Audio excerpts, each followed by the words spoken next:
How are you? Just wanted to come on here and say thanks so much for all the birthday wishes yesterday. It was a great day, and I had a wonderful time. My children all checked in. Always a good day. My brothers, love them. My husband made me feel like a queen, despite the fact that he had so much work to do with our business, and then he put up fencing. He put up a ton of fencing. We might do a video on that later.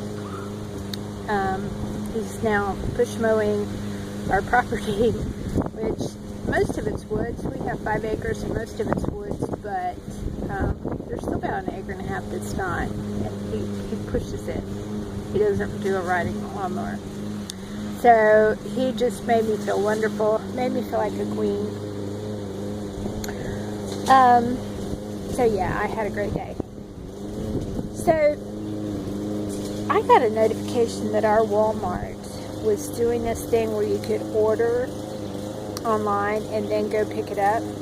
And I thought, well, this is neat because there are some things I wanted to stock up on, and I really didn't feel like lugging it all through the store and then going through the checkout process with it. Like, I try to keep about 12 jars of tomato sauce on the shelf and 12 cans of beef stew and maybe 12 to 24 cans of soup, just because you never know. I think I talked about that in a Dollar Tree video.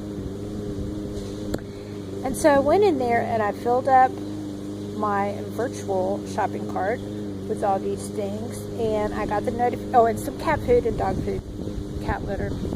So I went to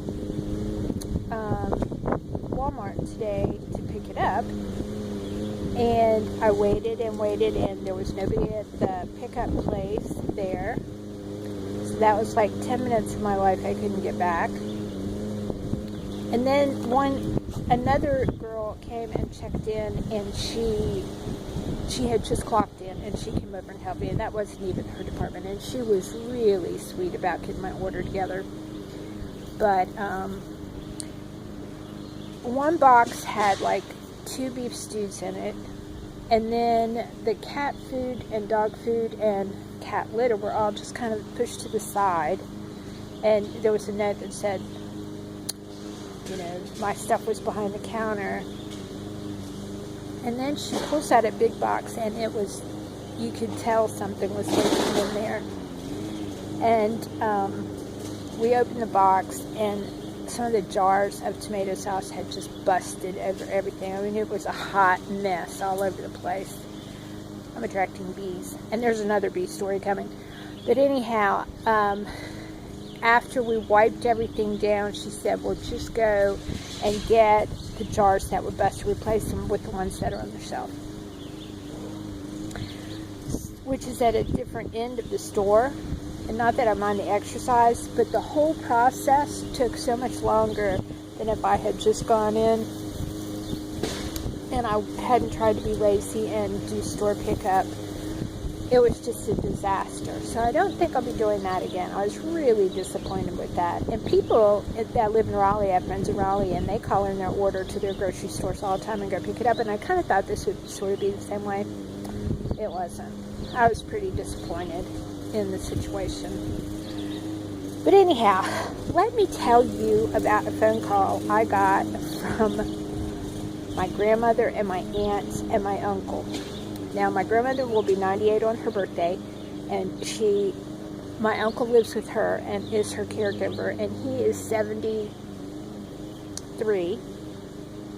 and my aunt is like 77, and she had driven in from Ohio to West Virginia where they lived to just kind of sort through some things, and like there were boxes of food that were like 6 years old on the shelf, and those had to go. So she went in and kind of tackled those sort of things, but there was a great discussion on my grandmother's dress she was going to be buried in. So my grandmother gets on the phone and she said, so what dress do you think I should be buried in? And I said, oh, the purple one, which I kind of just vaguely remembered she had a purple dress because she wore it to the boy's wedding a few years ago. And she said, well, that's the one I want. And my uncle's like in the background going, but that's a perfectly good dress. Now, she's going to be cremated, but she's going to have a viewing. And my uncle reassured me that he had rented the top of the line casket for her to be viewed in. But he really hated the idea of ruining a good dress. And so I ended up talking to my grandmother and said, you just go with the purple dress. You just tell him you want the purple dress. And she said, well, will you make sure he buries me in the purple dress? And I said, yes, your viewing will be in the purple dress. And she said, now, Bill doesn't want to get rid of it. Do you want that purple dress when I'm done? What do you say? What do you say for that?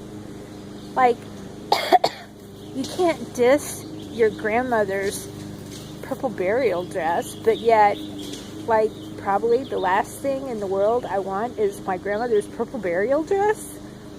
So I'm like, well, you know what, we'll just discuss that closer to the time, and I'll have that discussion with Uncle Bill.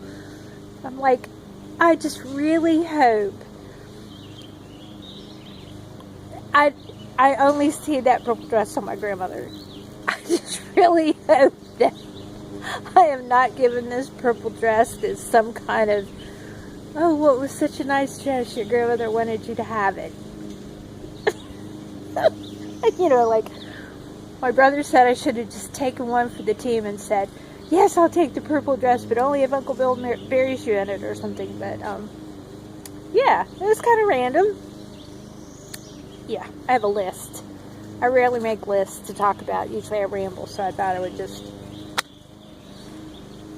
Didn't want you to miss the burial dress story. Now, I did talk to my brother yesterday because it was my birthday, of course, and he always calls. He's a sweetie. He's my baby brother. He's actually 12 years younger than me. And he has this bee problem. Like, they just bought this new house in Kentucky, and these bees started making a hive, or have made a hive in the walls of his house. And he said he killed about 200 to 300 of these bees in his basement. And he finally got a professional beekeeper out there, top-of-the-line beekeeper, and the beekeeper said that the bees were actually out doing this little dance that bees do, and they do it to acclimate themselves, and they, like, I don't know, turn around one way, turn around, do the bee shuffle, the bee corona, the bee polka, whatever the bees do. So, yeah, they've got to bring somebody in with a camera that will go down inside the walls and find out this bee situation. However, they told them it's probably going to cost well into $10,000 to save the queen and relocate the hive. And he said he just didn't know that he could save the queen. So I start singing God Save the Queen, Neil Young version.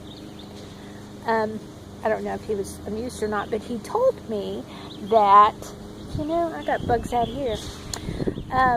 He told me that apparently it can be 2 degrees outside, and these bees will swarm their queen and put her under like thousands and thousands of other bees to keep her warm, so that it stays a tepid 78 degrees inside this bee ball to keep the queen alive when it gets really cold.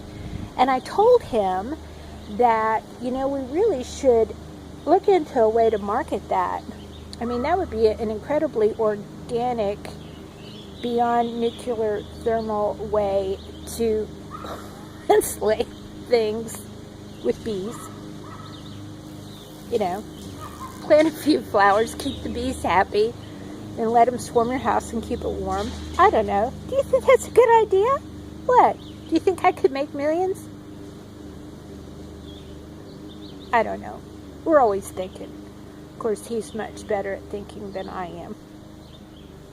Yeah. So anyhow, thanks again for all my birthday wishes. Thanks for being my subscribers. Chris and I really appreciate each and every one of you, and we really appreciate the friendships that we've made. And yeah, if you like this video, give us a thumbs up, like, and subscribe. be our friends. And we'll catch you in the next video. Bye.